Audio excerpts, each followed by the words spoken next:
A very warm welcome to the viewers. Thanks for joining this episode of NISARG.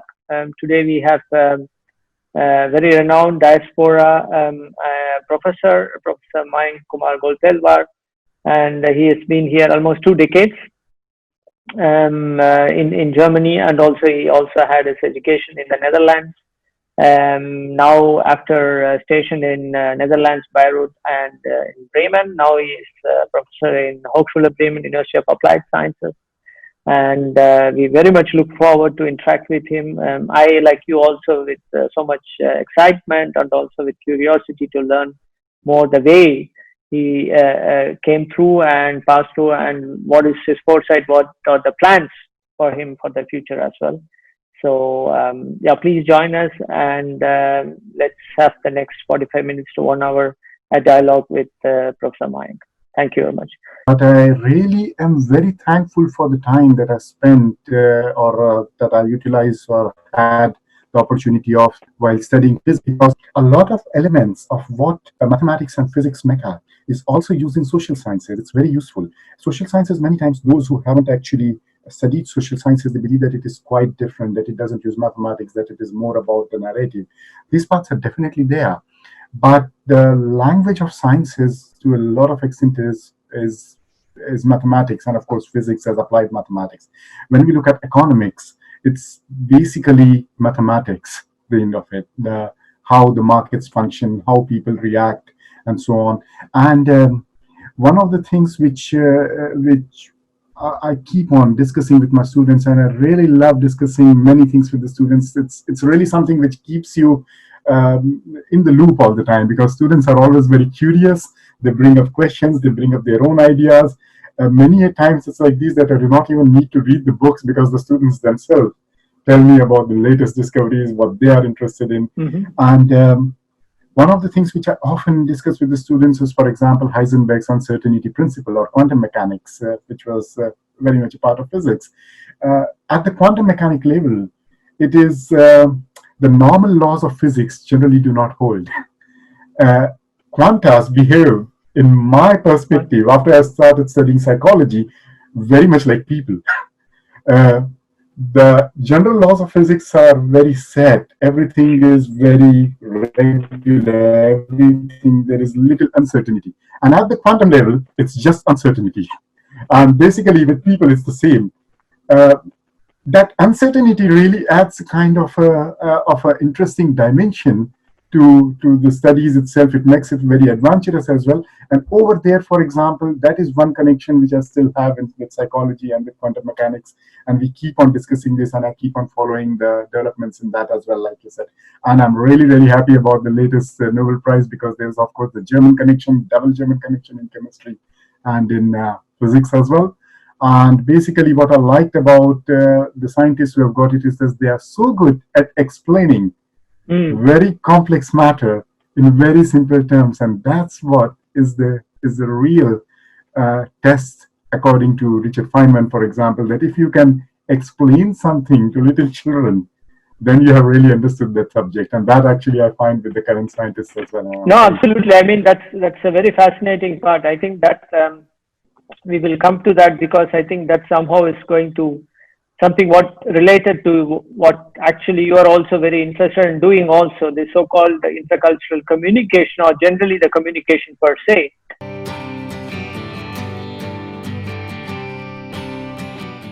Where are you born, and where you went for the education? You said about the university and all. Could you just tell, just for also the viewers also, just to understand, which institution you went, because obviously every institution should be so proud of having such alma maters and alumni. So it will be also good to know from which place you are coming from, and where, and so which institution, and also are you regularly traveling or meeting your institution just to, or how you are getting in touch with them also time to time, so that to support them in different ways, I was born actually in Delhi. The work which I do today, intercultural management or intercultural communication, those who are not familiar with India, Those who are familiar with India, they of course know that, but those who are not familiar with India, for them it might be interesting to know that India itself is a vast and very diverse nation. It's not so much the vastness, but the diversity of India, which is mind-boggling.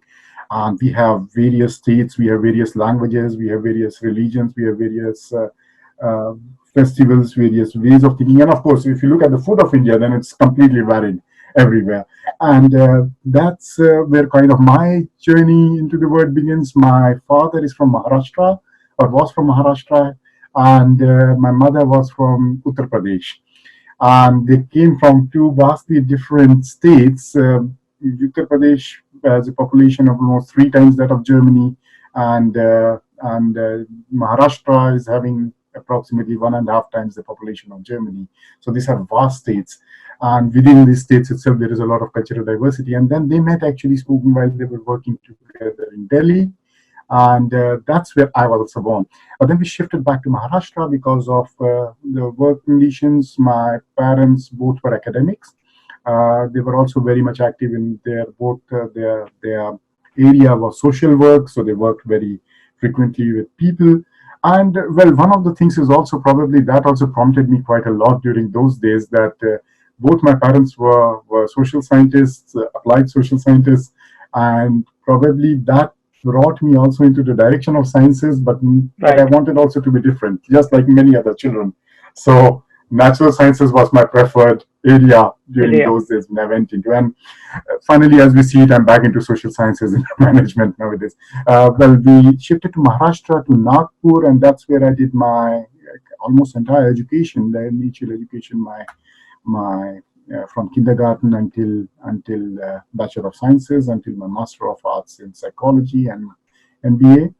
And after that, I started working in the social field basically because after the MBA, I tried to put elements of strategic management, like for example, action planning, action research, and all, while working together with social projects. I used to work there in projects related to UNDP, for example, United Nations Development Program. I worked as a surveyor for a World Bank project together with the Nagpur Municipal Corporation and the German, the GTZ, those days. Nowadays it's called GIZ, the German Technical Cooperation Forum. And that's what brought me, so that was basically my education in Nagpur and my work in Nagpur. I'm not very often in India because of the work over here. Basically, things have changed quite a lot. When I came here in 1999, 2000, I was one of the few Indians in the university campus. There was, meaning, if I would see somebody who looked a little bit Indian, I would run to them and ask them, are you from India, or are you from somewhere near India? Are you from the subcontinent? Sometimes I met people from India, sometimes from Bangladesh, from Pakistan, and all. And the wonderful thing was the national boundaries didn't matter. We were just so happy to see somebody from our region. Now, it was completely interesting because we will talk about it definitely afterwards as well regarding how the experiences of Indian students here. Right. Yeah. Okay. Great.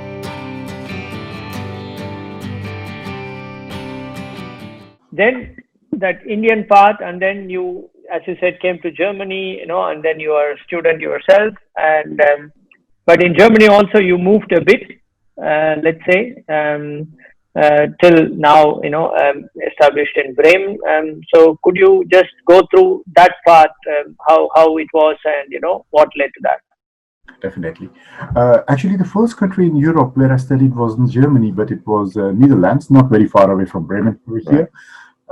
In Rotterdam, I did training on urban development and urban management, and that's what introduced me to Europe. First of all, it especially introduced me to European winters because the program was in the winter, and I was quite surprised the very first time while the plane started landing, and I was looking out, and it was all dark, and it was 7:30 in the morning, and I was thinking, okay, it must be maybe because the windows are tinted that it is so dark. And then the plane landed, and it was still dark at almost 8 o'clock. When I came out of the airport, I was completely shocked to see that the leaves, the plants and the trees didn't have any leaves at all. So that was kind of the first thing, but it was basically wonderful experiences because I met a lot of nice people over there, and it introduced me also to the concept of education in the European continent. And in Germany, I came 1.5 years later when I started, because I was that time working in social development, and I joined a program called Development Policy with non-government organizations, which was a very applied kind of study program, a master diploma program. Those days it was a master's level diploma program at the University of Bremen, where we learned the various tools which we could use while working together with people, where we worked very, very extensively to action research. That is research which is not just academic in purpose, but also is supposed to bring in social change. And that was the time that was in Bremen. So I then finished my studies over there, and I really, really wanted to do my PhD at some point of time.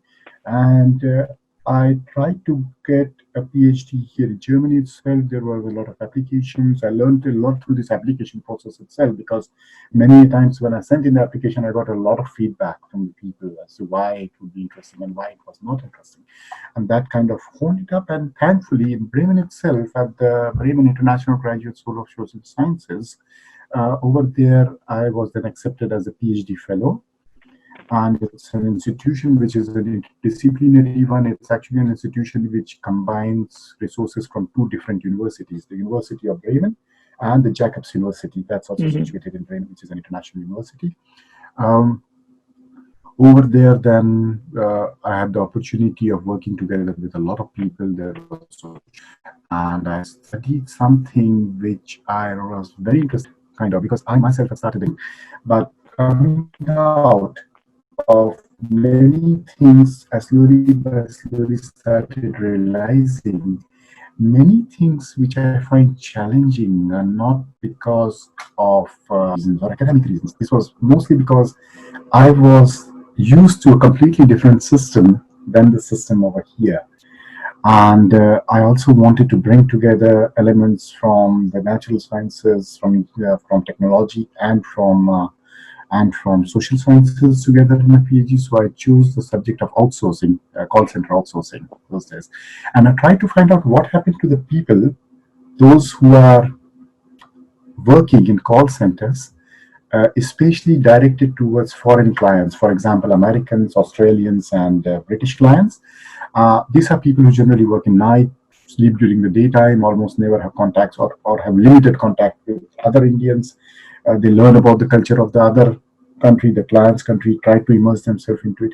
So I try to find out what exactly happens to the cultural values of these people. Do they kind of remain Indians, or do they shift towards the cultures of the client countries?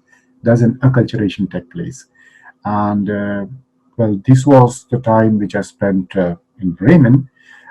Before I finished my PhD, meaning it was a long process. So German PhDs basically are they are somewhat different than the Anglo-Saxon PhDs or researchers.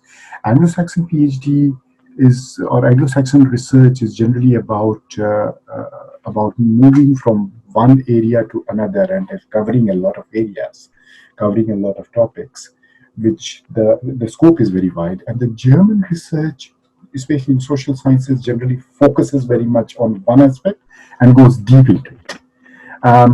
And that is what ISO did. And during this time, I had the fortune. I also applied for positions at universities, and I was accepted at the University of Bayreuth in Germany, in Bavaria, in southern Germany, as a research associate. It was an interesting thing because once again I had been so used to staying in northern Germany, and that was the point that I found there. Things were completely different. Meaning, there was still the Germanness, there was still the love for being punctual, the love for doing things correctly, rightly, and all that was all there. And yet, the way the people communicated was quite different. The way what they expected of you, how they displayed it, what they expected of you, it was completely different. The hierarchy was different. So I spent quite about 3 years in Bayreuth, and after that I continued there as an adjunct faculty basically related to cross-cultural matters, and my specialization there was cross-cultural and human resource management. So once Right. again, So I think you have given a very, I mean, very clear path that, how you are from the Netherlands, for example, and it's also not different for me. When I also landed here, it was 31st of January in 2000, and I still remember it's full of snow completely. And I come from Tanjavur, which is, Tamil Nadu, South India. So obviously, snow is something, of course, we see in the fridge, some ice, cubes. That's all we have seen. And so we have always seen the sun and rain. So snow is something out of grasp, and it is in Himalayas. So that's what we all know from that point of time. So it was like really some like having 40 degrees, and then suddenly you are coming down, and then you are having minus 15. oh yes, So when I come out of the airport and I saw, okay, so it took some time for me to get the shock over. As you really said, when you wake up, it's dark. When you go to bed, it's dark. When you leave the lab, it's dark. It's again that psychologically, it was it was quite let's say not that clinical depression, but in terms it's quite depressing because when you are coming from a tropical country where the food, um, people flowing all the time, whether it's a night or day, and you have been always with people, and suddenly you are into a room and nobody on the streets. So, but yes, it's like all of us, you, me, or Ajnish, or others. It's almost 2 decades we are here somehow. So it's now we have moved along. So it's very nice. So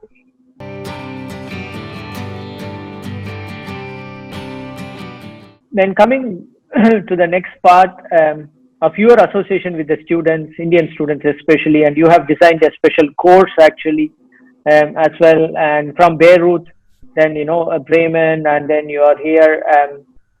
Before going into that part, I'm just coming back to the one which you said with the right respect to the Nobel Prize laureate, which I found it also very fascinating because I always see. Um, for all of us, I think there would have been some teachers who have been, even today, we remember them. Not all the teachers from our school or college, but one or other teacher we always remember, not because that person is so strict or he was strict or something, but more than that, um, teacher can answer all your questions. Um, how probably ignorant or idiotic or probably whatever it could be at that point of time, that teacher could have taken the time and also patience to explain the things to you at that age as simple as possible and as communicative that you can also understand that point. That's exactly, I think, that you also said about the Nobel laureate when he said such a complex matter like a black hole and galaxy and Milky Path, all those things. Somebody can also tell it in such a simple sentence and words that a common public can also understand who has no idea about all these things. And how far for you yourself, as you have said all along, you are now being doing a lot of psychological part of it, communication part of it, intercultural part of it, how it is very crucial in general that so-called communication that need to be understood by everyone. Whether it is also politics, sometimes it's also the same for the politicians. The politician can be brilliant and intelligent, but if they cannot connect with the common public, then they are somewhere in the ivory tower and very well respected, but never a people's politician. It's the same with science, and it can go with many other things also. So, from your perspective, how do you see that? well, you have yourself right now also pointed out that communication is basically the connection which we require, meaning whether it is in natural sciences, things are connected with each other, or things are connected with each other. What actually makes us a structure, humans, is our communication, is our ability to communicate with each other. And uh, when we are living in a culture with people who are very similar to us, we generally do not even think about it, that we are having a particular way of communication. We do, of course, realize that I am communicating differently than you are, Right. but these are minor differences which we are aware of, but not really, these are not really things which we really think about very much. It's only when we come out of our own culture and go to another culture, we realize the way we are thinking, the way we are talking, the way we are expressing things might not be having the desired effect as we would have had in our own culture. And that is basically the fundamental kind of tenet of intercultural communication. It's not just countries. Of course, countries have their own cultures in their units of people, but basically every group of people has its own culture. And every group of people has its own way of talking and thinking. Let's say people from Tamil Nadu have a different way of communicating, possibly also because of the language, because of the way things they experience, than say the people of Maharashtra. But within Tamil Nadu itself, you will find other people, and people can also belong to different cultures. You can belong to Tamil Nadu at the same time you can belong Yeah. to a group of academicians and so on and so forth. So, what is most important is trying to kind of find what exactly are the things where we could find commonalities. The moment you have a commonality, the moment you can find something which you can agree on, you have the base on which you can Right. start. And one of the most other tenets of intercultural communication or cross-cultural communication, which we also see, if I understand your question correctly, is that you will always make mistakes. Whenever you are communicating with people, you are taking a risk. You are taking a risk with somebody who's completely differently made, who's thinking differently, who's socialized differently. So definitely there will be risk, there will be misunderstanding. Do not get disheartened if there is a misunderstanding. Do not get disheartened if things do not turn out the way you think they would. It's a learning process. And the best thing kind of is to check what is it that could have gone wrong. You can ask the other person as well, how can we best communicate with you?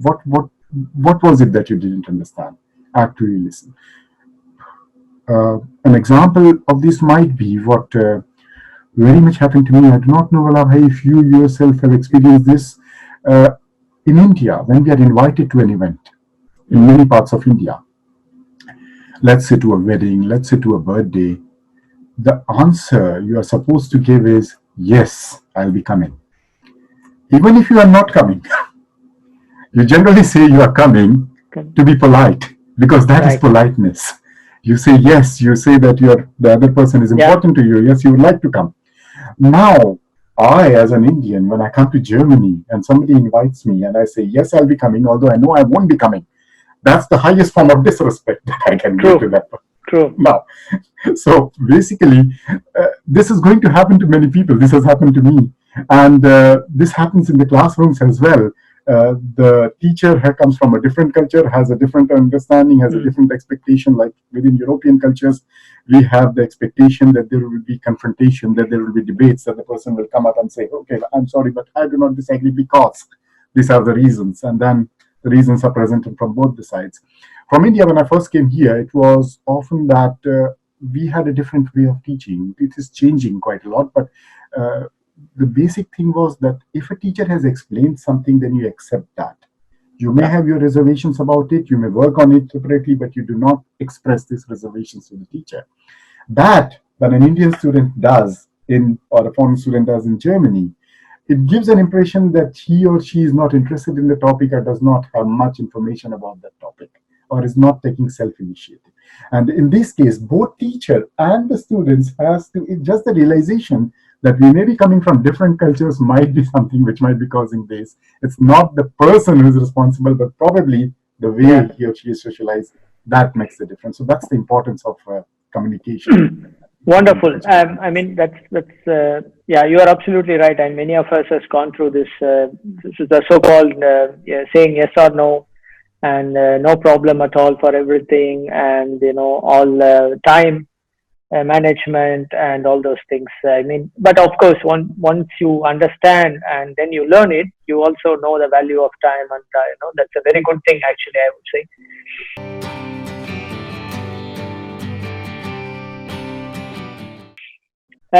Now coming to your specified, research focus and also your academics. What are that you are currently your projects and also your teaching?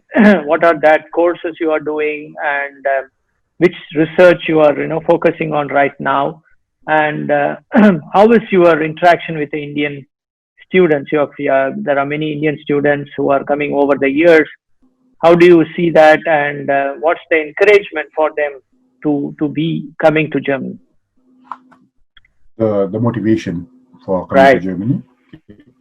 Uh, well, starting with what I'm teaching at the moment, the basic themes which I generally focus on for my teaching are, of course, intercultural management, intercultural communication, but also strategic management, international strategic management. How can companies, how can smaller companies, smaller and medium-sized enterprises develop a strategy to utilize globalization, and how to strategize in an international dynamic market.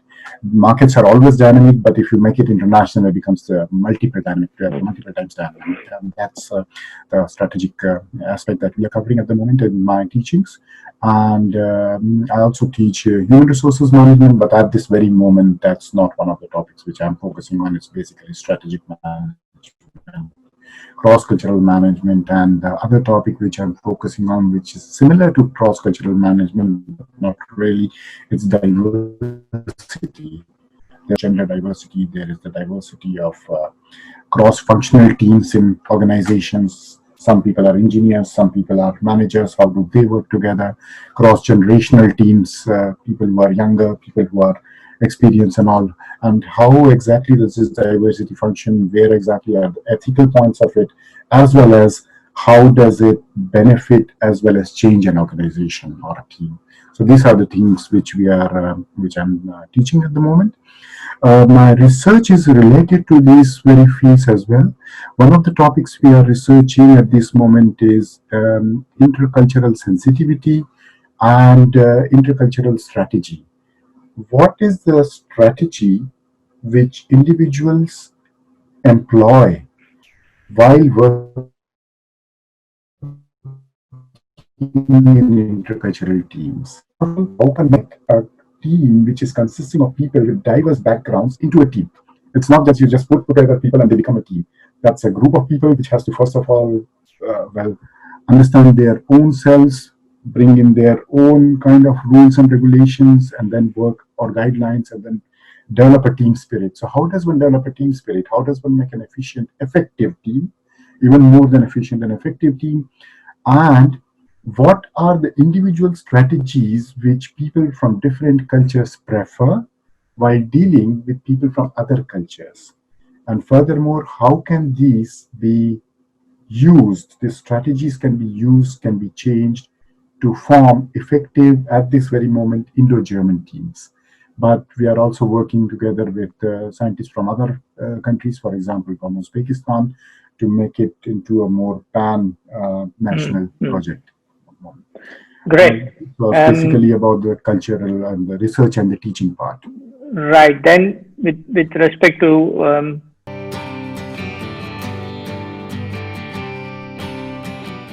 this, also before going into the students, do you also work closely with industries?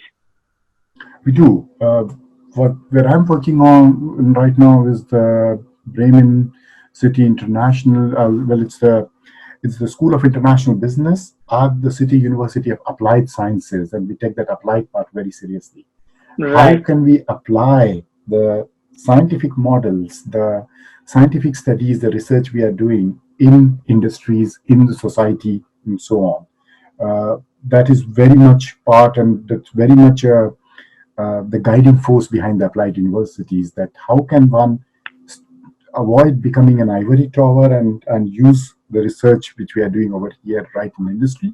And we are working together with the industries right here in Bremen, for example, with Daimler, Mercedes-Benz, which has its second largest unit here in Bremen, anywhere in the world. The first is in Stuttgart and the second here in Bremen.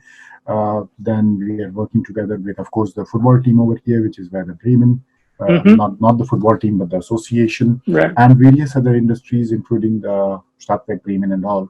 in institutionalizing and trying to find out what are the aspects of diversity and inclusion, and more so than diversity, which can be applied within Bremen's companies so as to help them utilize the demographic changes which are happening in Germany at the moment, the globalization which is happening, as well as how to help them understand the needs of spatial needs of people with spatial inclusiveness needs and integrate them within the company, within the teams of the companies.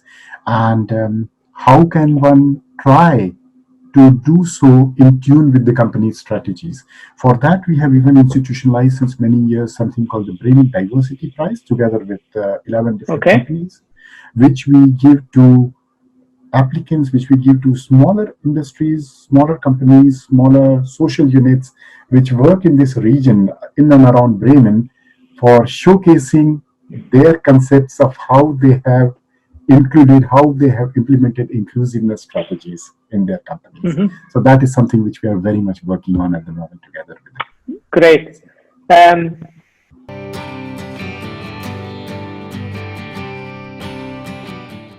Students, obviously, as I have also seen, and we all have seen, it's same like you. When I came to Hannover University, it was only just two Indians.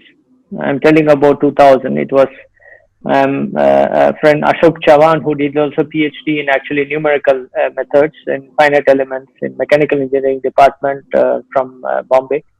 So and me, they were the two actually, and so it's always been something difficult at that point of time in a winter, and also having no and food and so many other things that one can imagine. I'm sure you also have, on seeing, you are almost even closer because you are having day to day, you are having classes with Indian students, you are more working very closely with them from different parts of India. So I have two parts. One part is, how do you see the development per se, the students who are coming here? What kind of expectations the students are having when they are coming, in general and into Germany, and is that always something that they have, let's say, the expectation that fits with what it is, or they have some expectations which is basically from the word of the mouth from someone in India who say you go to Germany and this would be like this and you can do this and that, and then when they come, probably that's completely different, and it take time for them to really adjust to it. And of course, more and more students, we also see the numbers from the DAAD and Hochschule Rectoren Conference. The number of Indian students has been very constantly increasing in the last years. Of course, now with the pandemic, it's not only about Indian students, generally the online and many other things. So I don't think we need to take into account this part, but as such. So how do you see that development, and how positive it is, and how far do you see that this is going to have a lot of impact to the nation building back in India, and how this cooperation could go a long way from the students' perspective? Thank you very much for the question. It's actually a very interesting and important one as well, meaning the development of the Indian students who are coming here. I'm actually very positive about it. What I have seen makes me feel very positive about it. Of course, when a student first of all comes here, it doesn't matter whether they are coming from India, whether they are coming from elsewhere, even German students who go out of Germany to other countries. We often think that we understand many things very well about that other culture and we'll be able to adjust, and there will be many things which will be great. We actually come out also, and that's actually a good thing, that people who come to Germany come with a lot of expectations about their studies. They come with a lot of positive feelings about it, that they are going to try out new experience, and that's wonderful. Where the challenge arises is that the theoretical part of our expectations, what we are in theory, what we are expected, they meet reality. And it starts, like you already pointed out some time back, right from the weather. We are in India, people are very much used to going out at all points of time. Meaning, of course, I remember at least it's somewhat different, but during my childhood and even when I was younger, meaning when I was in the university, when it used to rain, we used to stop somewhere and wait for the rain to stop, and then we would go ahead. So it was quite okay that you're meeting somebody and you are late and that person is late because it is raining. It has been raining and we'll meet after the rain. So we were more event set. In Germany, the weather is completely different. And in Germany, there is a saying, interestingly, there is no false weather. It's very much a part of the German culture as well. The Indian cultures, most of the Indian cultures are very much nature oriented, that they go together with the nature. They let nature kind of decide how things are going to happen. The Northern European cultures like Germany, they are more like controlling nature. If the nature doesn't do what you want, then you change nature. Right. For example, in the Netherlands, if you don't have land, then you get land from the sea. If it is raining, then well, you change the clothes and do your things anyhow. So right from the very beginning, first of all, like you already pointed out, the weather is different. It's always dark in winter. That makes you feel down. Then you are used to your thinking that, okay, because it is raining, you can be a bit late. And then when you are there, then the other person is already left. Because you are 15 minutes late, for example. And these are things which kind of affect people. Then furthermore, there is also a lot of publicity within India itself. India has been traditionally, from a very long time, India has been a country which has been sending high profile and highly educated migrants abroad. And our newspapers, our television, our movies were full of this idea about non-resident Indians who have made it big. We always have this very successful non-resident Indians. Always successful. Exactly. A good thing. But this has kind of raised the expectation that if you are a non-resident Indian, if you get out of India, you become successful. As if India is the thing which is stopping you from being successful. It's not true. It's not true. It's within India, just like within India, there are elements of success and there are elements which are challenging. There are other elements outside the country, and furthermore, you are deprived of your own base, which your own culture, your own team which you belong to, that is no longer there. So you're also cut off in many ways from your support system. And then you have to face things. That's challenging. It's not easy being abroad and succeeding. And therefore, I'm really, really impressed with many of my students, many of Indian students. They have, in the beginning, there are always a few students who shatter. And that's normal. That's normal to shatter. What is interesting about the students nowadays is that they realize shattering is part of the process. You shatter, you try to get up again, you readjust, and you try again. You change your thinking. And this is something which I've seen Indian students today a lot. They are really good. They do not mind. In the beginning, when I was here, Indian students, including I was also having this feeling, how can I work in particular jobs? Meaning these are jobs which nobody who's educated in India will work for. Okay. Like, for example, working as a waiter. You do not go and work as a waiter when you are in India in the university. You come from a middle class family. That is kind of bringing the family down. And we had students over here in the initial phases who had it very difficult, who said that, okay, we are not going to do this kind of job. I remember the Indian community president, Mr. Chopra from Bremen. He was also interacted with the Indian students and told them that I do understand that students have a lot of problems, and I will also offer that jobs, part-time jobs available. And many students, although they were very appreciative of the offer, found it very difficult to take up these jobs because that was under the status. That has changed. That has changed. Indian students do not mind doing work because it's work. And it is going to bring us further. They strategize, they think, not just in the future, not just in the present, but they are very long-term oriented today. And that's the wonderful thing which I found about the Indian students. Great. I think it sounds, I'm very glad to hear that development because certainly, in an Indian context or many other developing country context, you don't work while you are studying. Exactly. It's because your parents don't worry about the financial resources. You just study. Focus on study, you do well. We will take care. However, we do our hardships. That you should not worry about it. We make sure you do well. But then when they come here, the context is different. It doesn't mean that if you work, it's not something you are looked upon down or something. But they start understanding. Even the very rich here, their students also, their children also go and work, because work is more about experience. It's always not about just finance alone. So I think that's a very good thing, and also I'm very, very glad to hear that there are many things that, and people do understand that the new challenges what they are going through when they come in is going to make them stronger. They learn certain basics very good, and so I think that's always going to help them overcome any risks or failures in the pathway, because they think it's all about short term, and then the success is very close.